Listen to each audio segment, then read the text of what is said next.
Good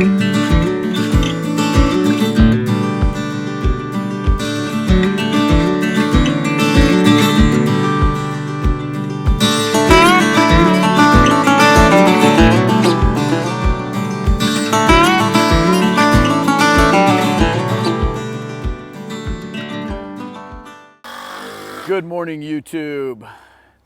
It's been a minute since I did a full pour on a Monopour, and I thought this one would be kind of a cool one to do because my Amish guys did help set up the walls, but they're not here today, so I can shoot video full on today. The guy with the impact that doesn't look like he knows what he's doing is Dakota.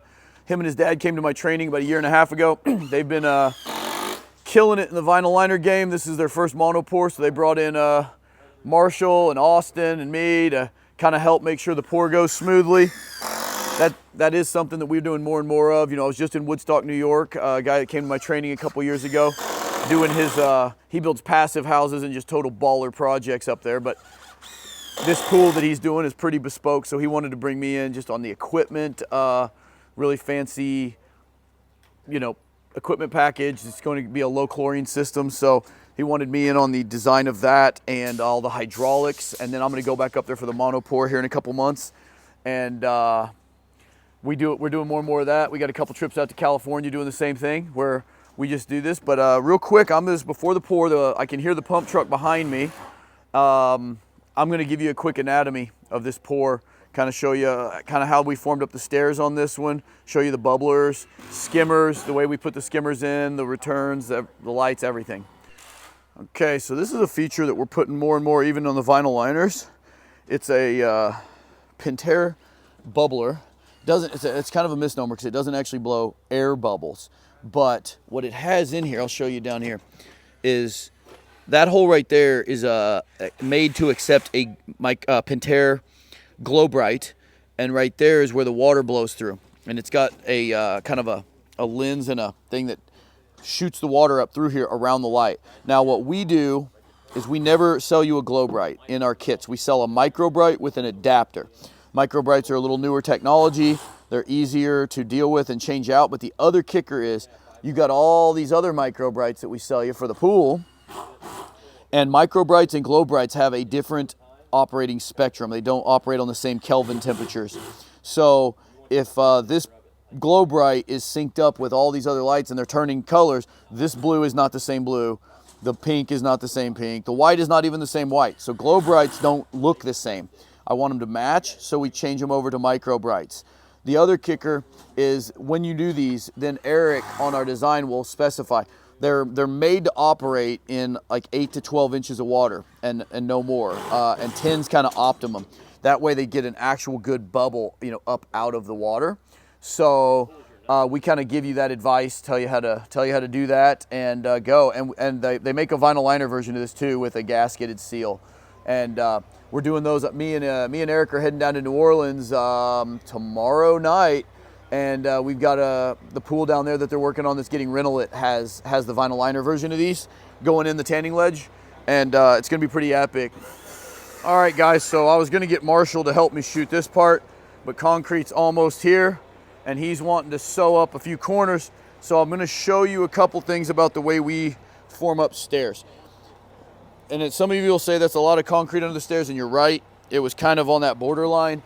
If we're wasting less than 4 to 5 yards of concrete, we'll just fill it with concrete. If it was more, it's only about 2.5 yards of extra concrete on this one.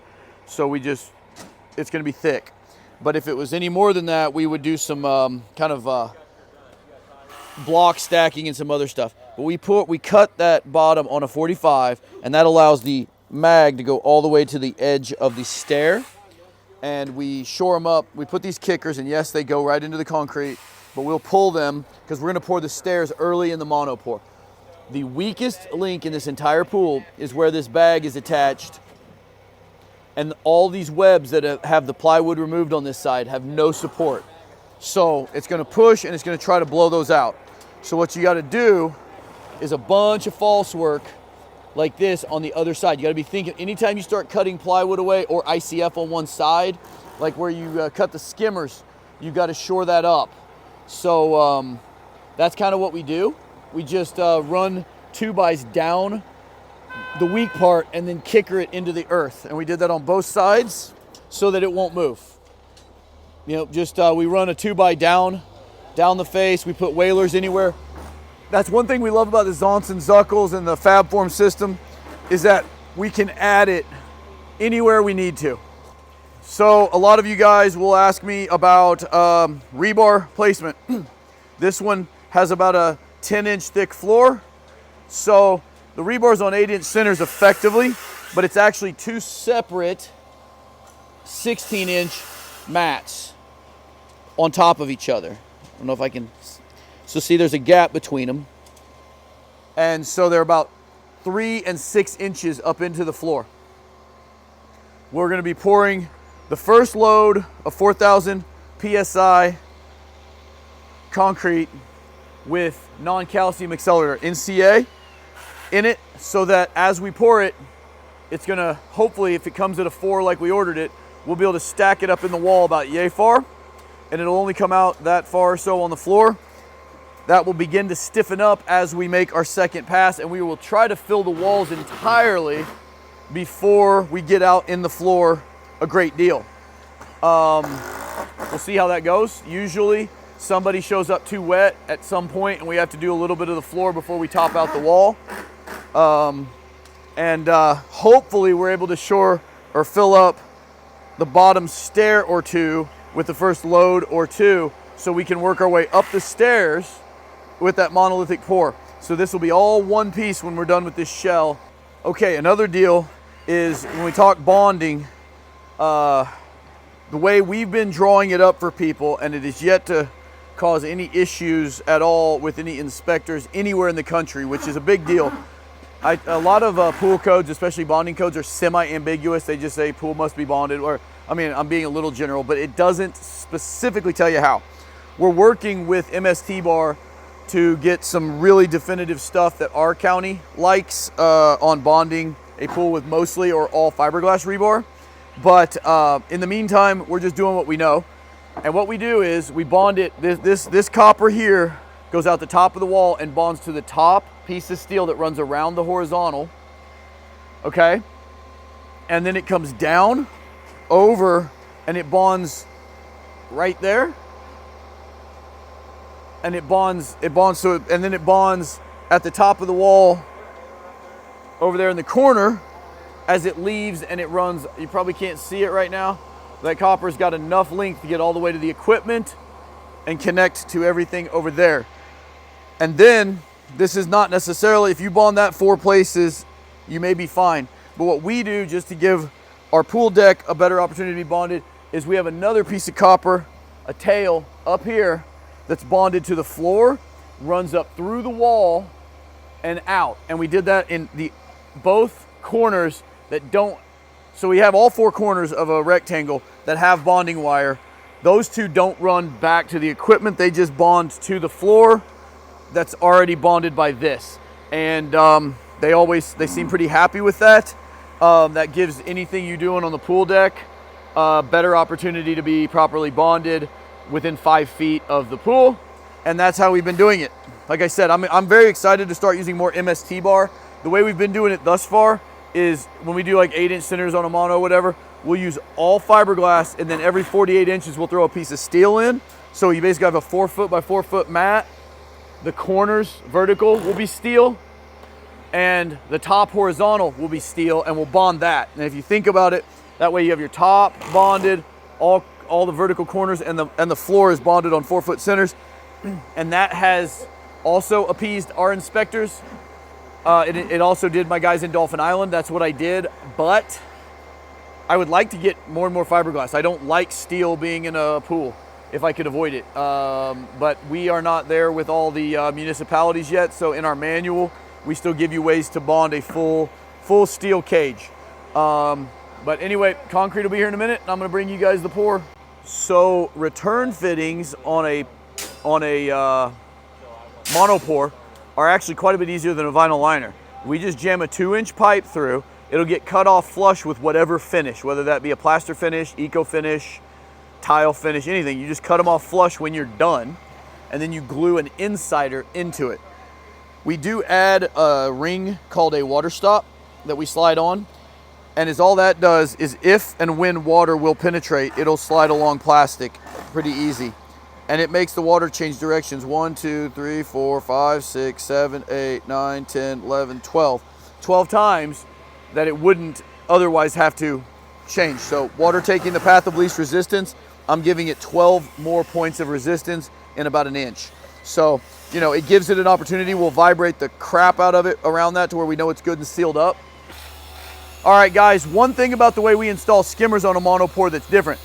Obviously on the vinyl liners, we have a template that folds over the wall and you cut the front out and the back out and it fits really snug. But in a mono, you're gonna, well, at least on a one-sided mono, I should be clear. You're on the two-sided mono, the template still works, but on a one-sided, you're gonna jam that skimmer right into the face of it because that's gonna be where the concrete faces up. We don't provide a template for this because we don't want, you know, basically you just sort of trace it. You hold it up there and trace it. Again, on all skimmers, we put a 45 downturn on the bottom of the skimmer. If you use a 90, it is the most prominent shear point on the entire pool. When you're backfilling, it's trying to tweak and it will break that elbow super easily. So we put a 45 on it. It gives it a lot more deflection and grace. You got a little happy with the foam you see here, but we also put, we hold it in with a 2x4 that's actually, we shim it and snug it up right there so it's pushing in on the plywood.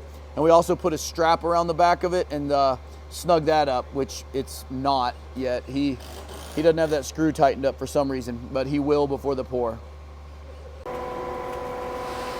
There we go. That's about right there, guys. You see how it's sliding down a little better than that first load.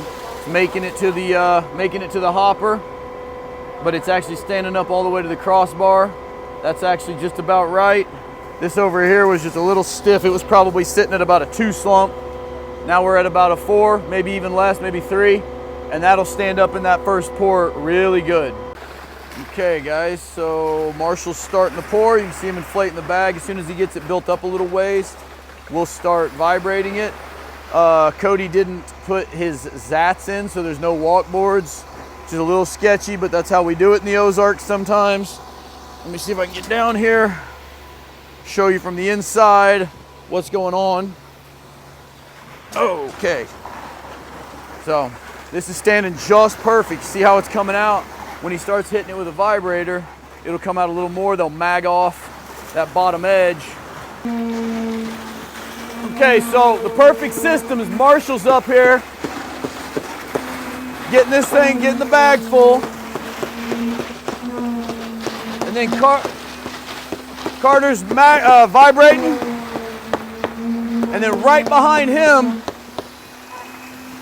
they're tapping. We're getting it stacked to about right here, so they're tapping that. What that's doing is he's vibrating, all the bubbles are going up, but some of those bubbles will get stuck to the face. So the more he taps, you're knocking those bubbles back, hopefully getting rid of them, but at the very minimum, you're getting them off the wall. And then behind that, they're gonna mag it down to grade. Just like that, Cody's pulling up the rear, getting it all pretty. So this is the perfect system for that first pass. I normally can't film this because half the dudes are Amish and they don't like that. So today I thought it was a great opportunity since we got Austin's guys and the guys with team pools. As I said, Cody came to training with his dad who's up there doing the real hard work, talking to Austin. But they're building a really killer pool. I mean, you can see this place is gorgeous, brand new house. The pool's gonna be the centerpiece of a very nice backyard. And real quick, I'll talk about something over here in the corner. The reason you always wanna have a good pump operator, and I'm not saying we don't, but I'll let you guys be the judge. This was going really perfect. This is exactly what we want this first pass to look like. And got the pump a little delayed for a minute, panicked that it was gonna clog up his pump. We don't have John Martin here today. I've already called him and told him how much I miss him. But he wet it up, he put some water in it, and now we're running at probably a 5, and it's running out. It's not stacking up in the wall hardly at all. And see how much farther it's coming out. So this is okay, but not great. Can make us work a little harder. That's perfect. So that's just to give you a little bit of night and day. That's just a few gallons of water in a big truck. Makes that much difference. And it'll be okay. We got NCA in this first load. It'll kick off, but it's definitely gonna make us have a little more work than we would have. We're not able to tap on the wall much right now because it's not stacking. You see that gap right there where he's vibrating. There's no mud up in the wall. Okay, see how much more concrete came out down here. And now we're working our way up the stairs. We can't really plug that up right now. That doesn't hurt my feelings on this first pass because remember the weak spot is right on the outside of that and down here. If we just get a bunch of mud piled up against it and let that kick off for 20, 30 minutes while we make our next pass, that's gonna be okay. Okay guys, so check this out. Marshall's making a fast pass, so you can see how much ahead of the vibrator he's getting. But look at, he's pumping in there full bore, and it's not pushing out at all. And this is only maybe 20 minutes after he was just here. Okay, so that's exactly what we want to see. And this is the wet part. This was the wet part. Now he's stacked up probably 2 foot in this wall. You can see over here, he got about halfway up the wall before they vibrated. He'll be able to top that part of the wall out as he gets there. All right, so Marshall says he's almost 2 block high on that second pass. So now we're gonna burn, this load's just about perfect. So he's gonna start dumping back here. And we're gonna try to plug up that first stair at least. That way we can keep going uphill in the next couple passes. Oh wait, the pump guy's got an opinion, that'll be good. Sorry, I just missed John. Shout out to John Martin, best pump guy in the business. Oh, Dad's getting in there. He's getting dirty. Dave Johnson's got a mag. All right, guys, I was clearing some drone footage to make room for some more, and I missed a step. The NCA was kicking off, so what they did real quick was make a quick pass, added about 1 foot to 18 inches all the way around to kind of freshen up that side. But, you know, they're about halfway up the wall now. Marshall has the first 2 stairs plugged up, and he's vibrating those now, and he's getting ready to screed that off. The next pass, he'll be able to fill that stair and do this entire tanning ledge and put somebody on finishing it. The wall will be topped out, tanning ledge will be done. One more pass after that, they'll top the wall and then get back on the floor. Oh, oh, oh, OSHA. I take no responsibility for what you see Marshall do in this video, guys. You know, he's like 5'2". What's wrong, Dave? And they found spider monkey DNA. Oh, look, Dave's a little winded. He's a realtor by trade, got a real estate brokerage, property management, but he will throw some boots on and pretend every once in a while. He's the Toby Keith song, he's not as good as he once was, but he's as good once as he ever was. That's Dave Johnson right there. All right, we're on truck number, is this 3, Austin, or 4? This is 3. It is 3. Truck number 3. We got 50 yards in a callback coming. It figures 55, so we know it's gonna need it. Figures 47. Austin says it figures 47. I say it figures 55. The floor wasn't perfect, so I was estimating a little different for the floor. Well, you want to bet lunch on it? Do I want to bet lunch on it? Do you think I want to bet lunch with this guy? That kid likes to eat. All right, so the pump guy's super happy. Austin just turned him loose to wet it up to about a 6, which is as wet as we will ever pour anything. And we don't even want a real 6. We just want a lot wetter mix because now the wall's holding itself. It'll make it easier to knock all the bubbles out. And then the floor is, on this pool, guys, it's flat. If we had a slope, we would also pour the slope at that same stiff mix. But this one having a flat bottom, there's no need to do that. All right, guys. Concrete plant's been a little behind today, so normally we'd be about done pouring. But Dave over here is topping the wall out, and the boys behind are vibrating the top. Somebody will mag that off. Wall will be done, and is all they'll have left to do is get in here on the floor, finish it out. Marshall's over here trying to get the grades sorted out on the bubblers. So this is done, other than the finishing. Stairs are poured. We got 2 guys working the stairs in earnest. So the only thing left will be the floor here in about 5 minutes. Dave will be done. These guys will go back and mag off the wall. Easy peasy lemon squeezy, boys and girls. Okay guys, so I sped these clips up just because, I mean, it's basic stuff and this video is getting ridiculously long. So Marshall's pouring it out here, and then he gets out his Milwaukee vibratory screed and lays it down nice and pretty, and then the boys kind of knee slid it and got it looking really good.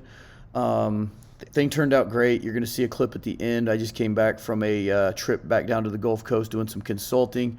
It's been about a week, and finished product is looking great, and they're going to get prepping for Eco any day.